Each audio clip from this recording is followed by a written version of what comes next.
Hello दोस्तों, मैं श्वेता सोनी आपका रॉ एकेडमी के ऑनलाइन प्लेटफॉर्म पर स्वागत करती हूँ।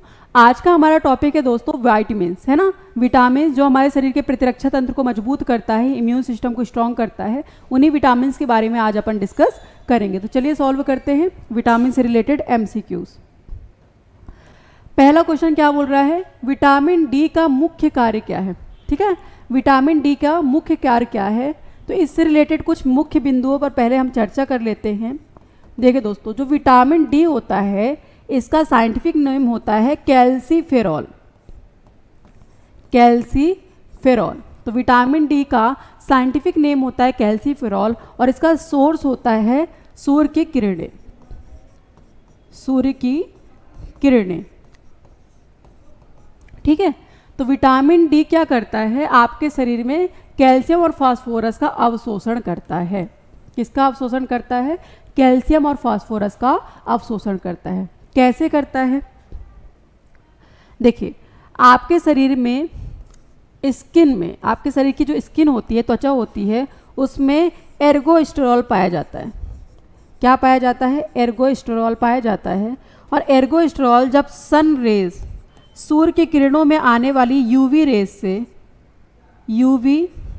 रेस से कांटेक्ट करेगा, रिएक्ट करेगा, कौन, एर्गोस्टेरॉल और यूवी रेस आपस में मिलेंगे तो आपके बॉडी में विटामिन डी का सिंथेसिस होने लगेगा। विटामिन डी क्या होगा, सिंथेसाइज होने लगेगा, बनने लगेगा। और यही काम क्या करेगा, कैल्शियम और फास्फोरस का अवशोषण करेगा, जो आपके हड्डियों को मजबूत बनाने में हेल्प करते हैं। ठीक है, बोन्स को स्ट्रॉन्ग बनाने में हेल्प करते हैं। तो इसका आंसर क्या हो गया, ऑप्शन नंबर बी, कैल्शियम और फास्फोरस का अवशोषण।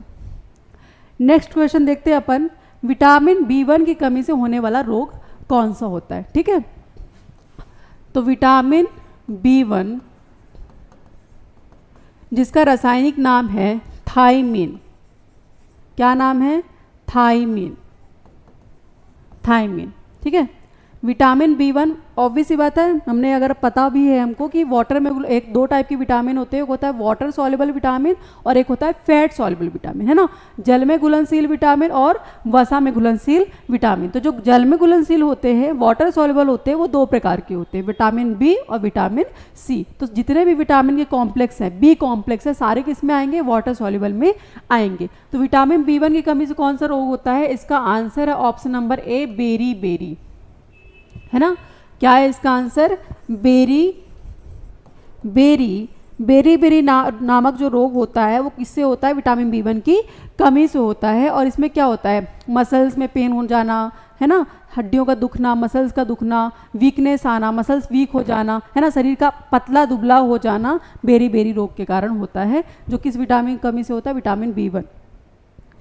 नेक्स्ट क्वेश्चन देखते हैं अपन, विटामिन B3 की कमी से कौन सा रोग होता है ना। विटामिन B3 जिसका रासायनिक नाम क्या है, नियासिन। क्या है रासायनिक नाम इसका, नियासिन। विटामिन B3 को हम नियासिन भी कहते हैं और इसको एक अन्य नाम से भी जानते हैं, निकोटीनामाइड। किस नाम से जानते हैं, नियासिन या निकोटीनामाइड। अब विटामिन B3 की कमी से कौन सा रोग हो जाता है, तो इसकी कमी से ऑप्शन नंबर ए, पेलाग्रा रोग हो जाता है। कौन सा रोग हो जाता है, पेलाग्रा। इसको एक अन्य नाम से भी जानते हैं दोस्तों हम, 4D syndrome. 4D syndrome, 3D भी बोलते हैं, 4D भी बोलते हैं। अब ये 4D होता क्या है, तो चलिए देखते हैं। इसमें फर्स्ट D का मतलब होता है डर्मेटाइटिस, है ना। Second D stand for dementia, third D stand for diarrhoea and fourth D stand for death. तो जो पेलाग्रा नामक रोग होता है, जो विटामिन B3 अर्थात नियासिन की कमी से होता है, उसे हम 4D सिंड्रोम या 3D सिंड्रोम के नाम से भी जानते हैं।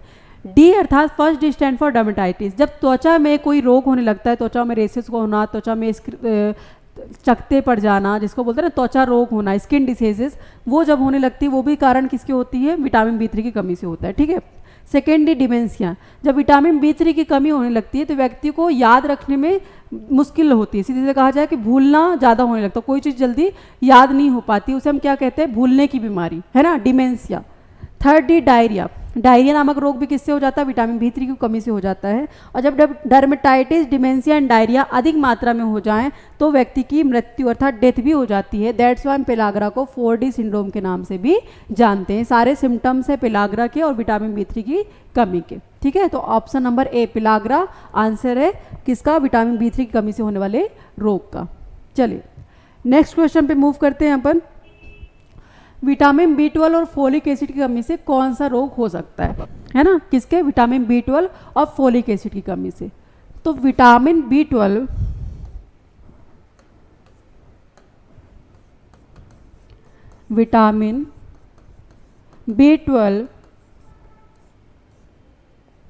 ठीक है, विटामिन B12 ये क्या होता है, इसके और फोलिक एसिड की कमी से कौन सा रोग हो जाता है, तो उसे हम कहते हैं एनीमिया। कौन सा anaemia, megaloblastic anaemia, megaloblastic anaemia.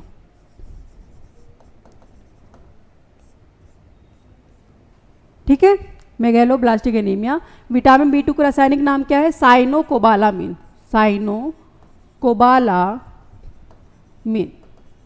Cyanocobalamin vitamin B12 का रासायनिक नाम है। इसकी कमी से एक एनीमिया होता है और एनीमिया के भी प्रकार होते हैं, तो मेगाब्लास्टिक एनीमिया होता है, जिसका आंसर क्या हो गया, ऑप्शन नंबर ए मेगाब्लास्टिक एनीमिया। अब इसके लक्षण क्या है, तो इसमें आरबीसी का आकार में चेंजेस होता है। आरबीसी का जो आकार होता है वो बढ़ जाता है, किसमें, मेगाब्लास्टिक एनीमिया में आरबीसी का आकार बढ़ जाता है। इसके अलावा क्या होता है, हीमोग्लोबिन कम हो जाता है। क्या होता है, हीमोग्लोबिन कम हो जाना, ठीक है, हीमोग्लोबिन भी कम हो जाता है, कब, मेगाब्लास्टिक एनीमिया में। तो इसके दो लक्षण हैं, आरबीसी का आकार बढ़ जाना और हीमोग्लोबिन या रक्त का कम हो जाना। तो आंसर क्या हो गया, ऑप्शन नंबर ए मेगाब्लास्टिक एनीमिया। नेक्स्ट क्वेश्चन देखते हैं अपन, कौन सा विटामिन वसा में घुलनशील है, वसा में घुलनशील नहीं है, सॉरी, कौन सा विटामिन फैट सॉल्युबल नहीं है। तो इसमें ए फैट सॉल्युबल है, डी फैट सॉल्युबल है, ई भी फैट सॉल्युबल है, लेकिन विटामिन जो सी है ना, तो vitamin C and vitamin B दोनों वाटर सॉल्युबल विटामिन हैं।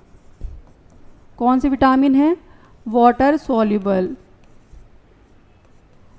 वाइटमिन्स हैं, ठीक है।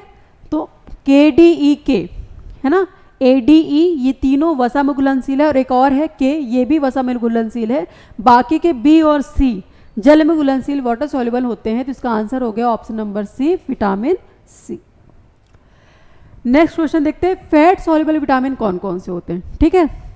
तो B और C तो हमने देख लिया, वाटर सॉल्युबल होते हैं, इसमें भी C है, इसमें भी C है। तो ऑप्शन नंबर ए ADEK है ना, इसको आप ऐसे याद कर सकते हो, कीड़ा, KEDA है ना, vitamin K, vitamin K, vitamin A, vitamin D, ये चारों विटामिन कौन से होते हैं, फैट सॉल्युबल। तो आप कीड़े से याद कर सकते हो, कीड़ा है ना।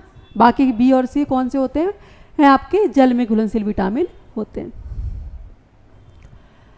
नेक्स्ट क्वेश्चन देखते हैं, विटामिन K की कमी से क्या लक्षण दिखाई दे सकते हैं। अगर विटामिन K की कमी हो जाए, कौन सी विटामिन की, विटामिन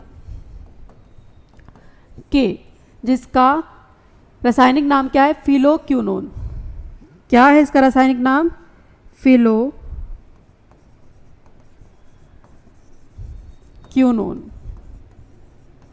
ठीक है।